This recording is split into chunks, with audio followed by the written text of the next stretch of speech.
the Shiva Sutras. We're going to continue from where we left off. In this video, we're going to talk about why spirituality is not an avoidance strategy away from any other aspect in your life, whether that be career, making money, relationships, all these things that maybe one would say, oh, these things are shallow, there's an ultimate truth, all these other things.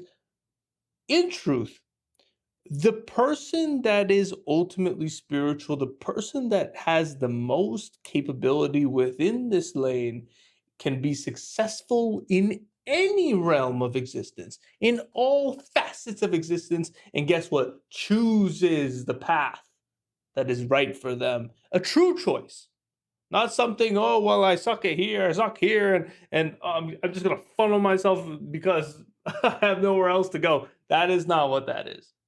That is not what that is. In truth, spiritual power can enable you to do anything. And what does that actually entail? It actually entails that, hey, there is merit here, that there is hard work, that there is a form of dedication that is just like anything else. You cannot replace hard work. You cannot replace that grind. It's just in everything.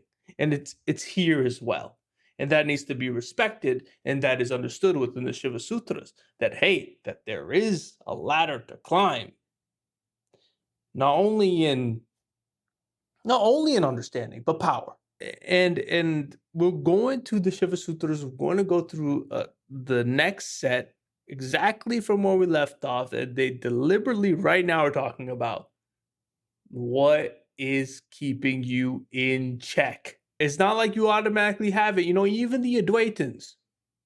Oh, everything is one. The ultimate truth. This ultimate truth. Oh, everything's Brahman. Like, that's an instantaneous thing that is just understood. It's clearly not the case. If you actually talk to an Advaitin, they clearly respect the empirical world. They clearly respect the idea of karma, the process of death, rebirth, and then living your life and then dying again. That there is a process towards liberation would presuppose that merit, would presuppose that hard work. So, without further ado, I'm going to give you my insights into the sutras that I read. I'm going to have them on screen as well, directly from this book. This book is by J. Deva Singh. And let's get started. Shiva Sutra number 26. Garbe Chitta Vikaso Vish Ishta Vidya Svupna. Mental satisfaction in Mayic limited powers, which are only a form of common inferior knowledge, confusing like a dream. It is very important to understand that all these things that appear within your visions, even the power that you accrue, all of it is getting in the way of more understanding of even further power. I think this is the ultimate paradox of even trying to think that you're a powerful being, is that thought in and of itself is getting in the way of more power. Garbha means primal ignorance, Mahamaya, in Mayic limited powers.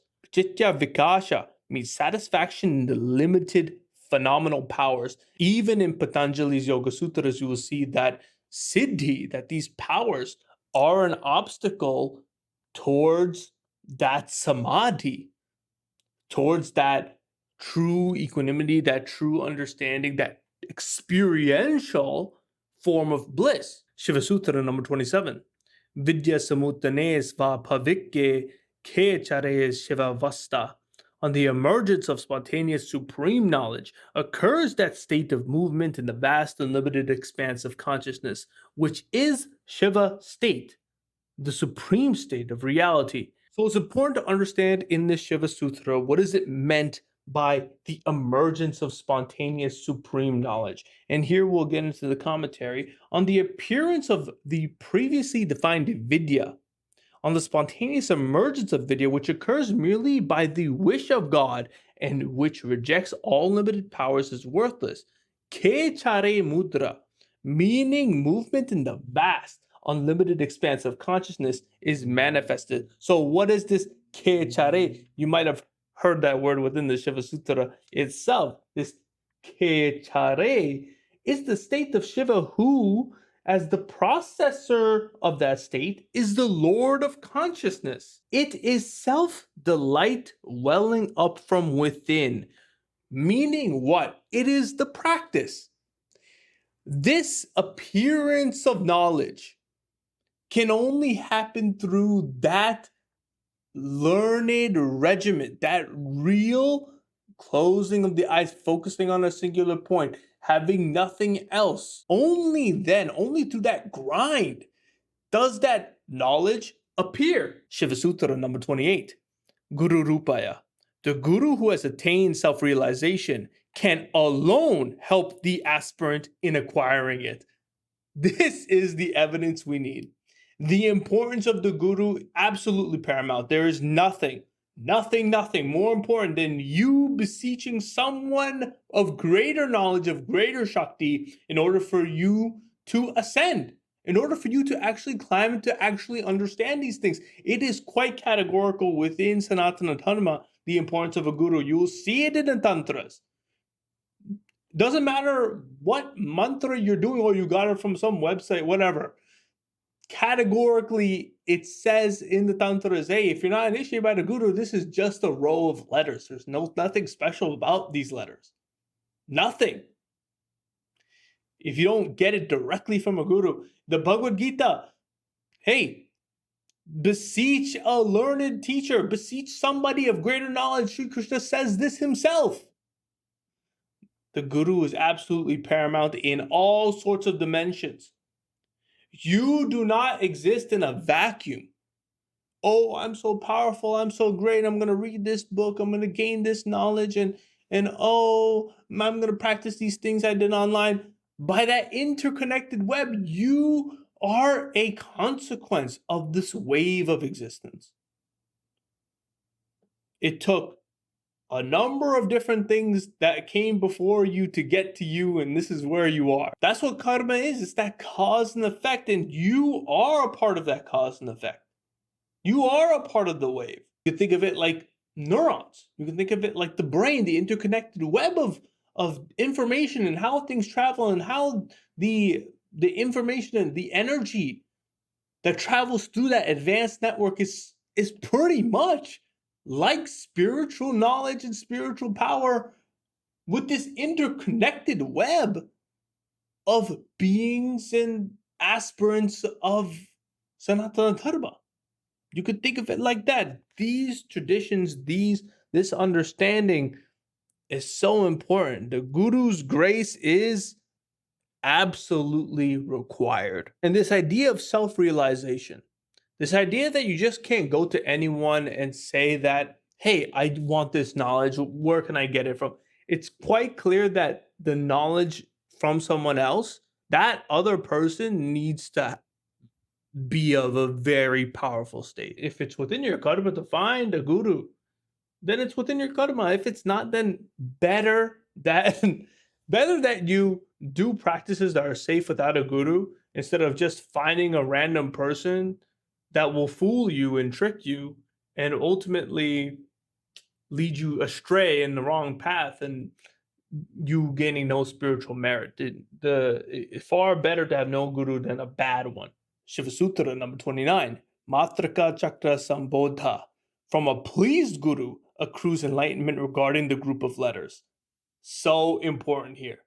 This is, a pleased guru. The teacher is satisfied. And through that satisfaction, that mantra that you were given actually starts working. Like, you have to put in that work. You have to put in that effort. You listened to the guru. You did exactly what they said. Think about it like this.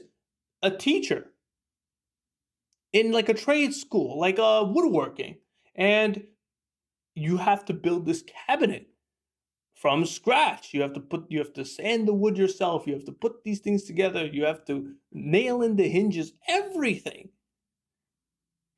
And when that finished product, you followed those steps and you were able to learn, you were able to even like put your own understanding, your own methodology, and it looks solid and it's able to hold its own. And then the teacher goes, ah, that is awesome. You have passed this test where I now know that you are capable and that you've absorbed that knowledge that I've given you.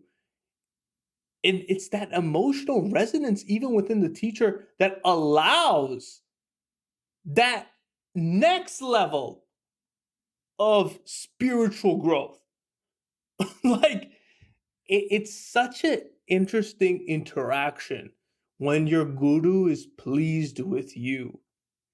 And that wave of power, that wave of understanding that you've acquired. It's not that you're just given a mantra. It takes a long time, a lot of effort to actually get it to what? Enlightenment regarding the group of letters. Shiva Sutra number 30. Shariram have. Of such a person, the body becomes an oblation to be poured into the fire of the highest consciousness. You are to sacrifice your identity, your own preconceptions, your own self. This is the natural progress of the acquiring of more and more power.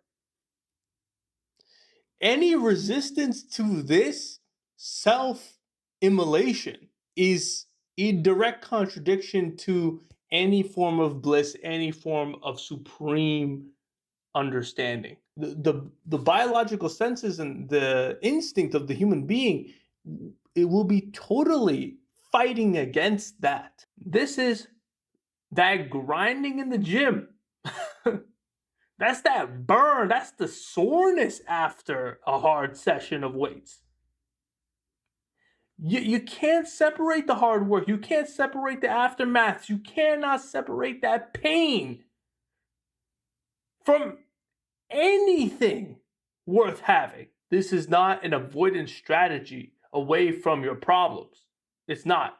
If anything, it will give you more problems. This whole thing, this self-immolation stuff. It may even sound cool and cute up until what? Up until it comes time to. Up until the knife's at your throat. The body, the mind, the intellect is so untrained when it comes to taking that risk, taking that plunge. It's all this imagination. Oh, I can handle it. I can do this. I can do that. It's all imagination. It's likely you can't. But it's great. What you do is that you take a little bit of exposure. You do a little bit of things. You take a little bit more risks, right? And over time, you become brave. And over time, you develop that backbone. And with that said, I hope that we come to a better understanding of what spirituality is, of how intricate and how dedication and how hard work, like anything else, can reach you to that highest state of understanding, to that ultimate Brahma Shiva, in which we will all get to. This is the Hindu Conceptualist, signing out.